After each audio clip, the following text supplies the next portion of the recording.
Hey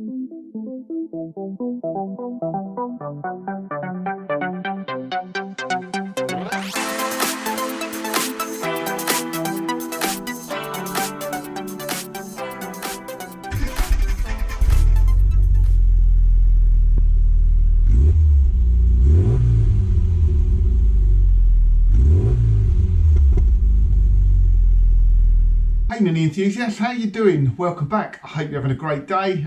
Losing count now, I think we're up to part 43.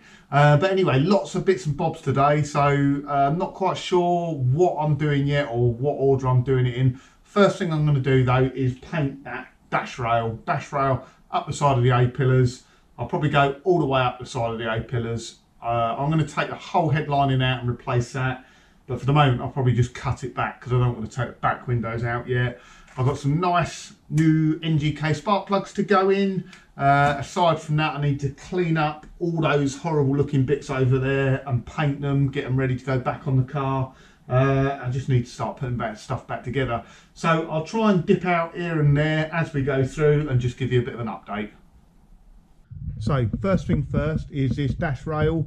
I probably need to paint it all. I've just got this horrible feeling that if I don't paint it and leave it grey, when I put the top dash rail, like bar, pad, whatever it is, back in, I'm going to be able to see grey paint behind it. You definitely will be able to down in these corners here, so I definitely need to paint there. And just because where the paint has faded and it's really light inside here, I'll probably paint all the way up to the top of the headline, and I'll probably cut the headlining out. I've pulled it back on the other side just because it's horrible, the headlining.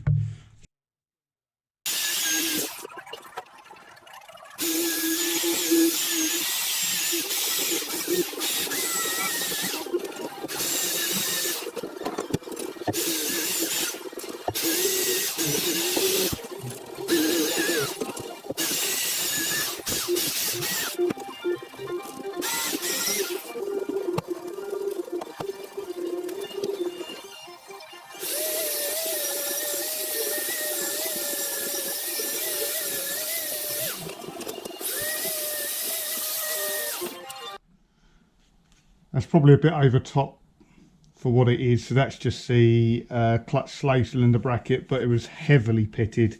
Still is a bit, to be honest, underneath where the slave cylinder goes. And again, that'll just be where the clutch has been bled on it, brake fluid's been left to sort of eat into the metal. So we're not going to go too mad with that. I'll probably just paint that with some Hammerite now. Right, time for a quick progress update. I've done quite a lot. So this inner dash rail is painted now, and I went all the way up the inside of that A-pillar, both sides. I only lacquered up to about here and then up the A-pillar because there's no point in doing all this bit, you can't see it. I have just cleaned up the floor now, and I've just put a bit of paint on where there was primer, because primer's porous, I think, so it can attract water. So just a bit of top coat on there just to sort of seal it up, but that's looking pretty good now. So I'm going to get the top dash rail back in, and then the dash back in, and then the doors on, I think, next. And then I've spent hours cleaning up all these bits, so all that horrible looking stuff from the corner there is gradually getting cleaned up and painted, but it takes ages. One of the problems I struggle with is there's no heating in the garage. So it's been pretty mild, which is not too bad. It's been sort of 10, 12 degrees each day, which is not too bad for painting, but it's been damp where it's been raining. So where you paint parts like this and you put lacquer on them, unless you warm them up, they just bloom. And now, this weekend, for the next week, it's sort of down just above freezing, so I won't be doing much painting this week. But as you can see, all the brackets have just been painted, cleaned up, lacquered, just make them look a little bit nicer, really. This is how I do my nuts and bolts. They all go on a card like that. And then I'll just run some spray over them. It's probably a bit OTT, but it looks better than rusty bolts, doesn't it? So anyway, let me carry on and be back with a quick progress update in a moment. Oh, and the two other babies are out from underneath their cover. Just had to get some stuff out, so let's just have a look.